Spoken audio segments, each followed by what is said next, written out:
I told you my story that anybody that gets to 21 years old in my family, something terrible happens to the person.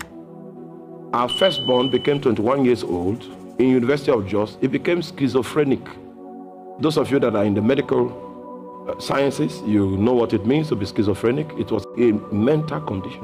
Secondborn became 21. This leg became 2 times as fat as this leg. The doctor said that the leg should be amputated. Then a prophet came to visit my mother and told her that if she can fast for 3 days, her daughter will be free. So my mother fasted for 3 days. On the 3rd day, which was the day of the surgery, they took her to General Hospital, which is Federal Medical Center now. And the surgeons began to argue.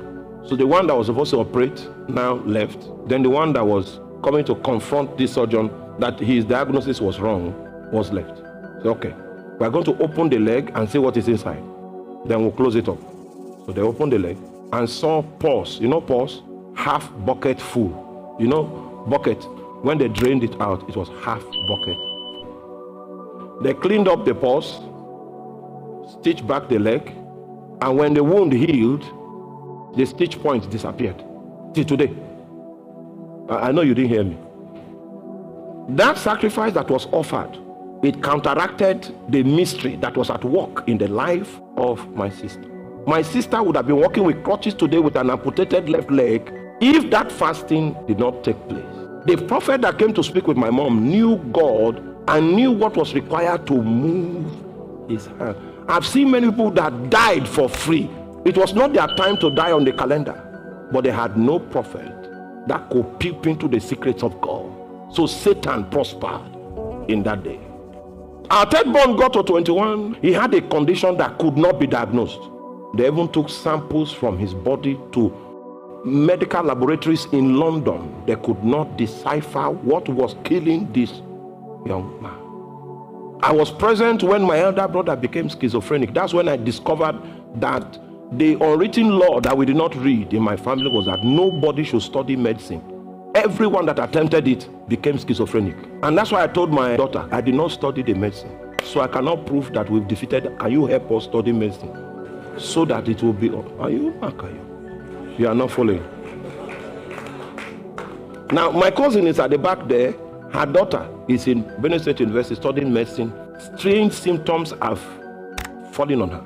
Symptoms that the doctors that are teaching her in school don't have a name for.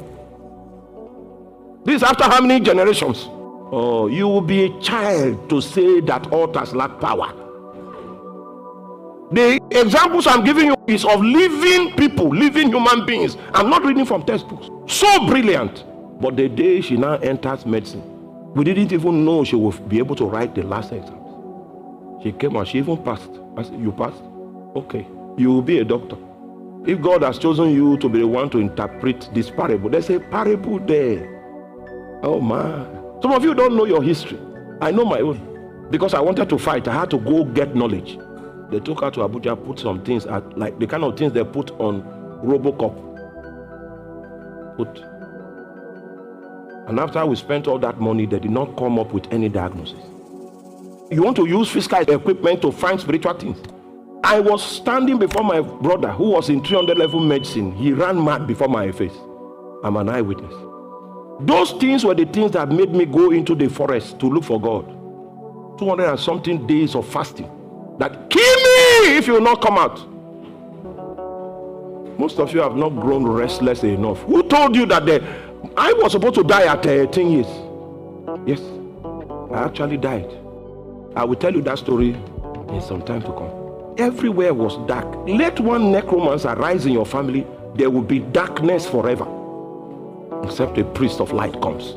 Forget about the positive thinking and the motivational thinking, trying to encourage you so that you don't become depressed. Who wants to be depressed? Be depressed will deliver you, and then you walk in the truth.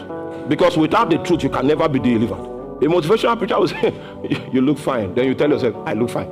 I look fine. I look fine. Wake up. Wake up. Life is spiritual. That psychological treatment,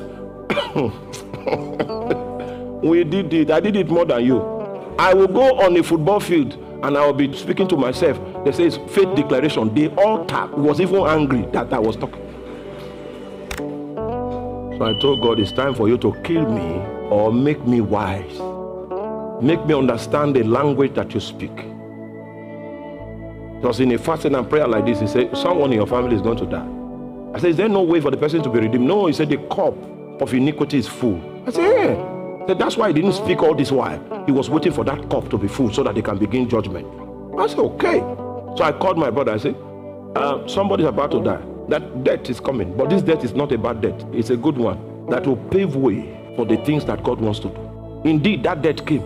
And then people began to rise. The last of the necromancers was cut off. Oh my God.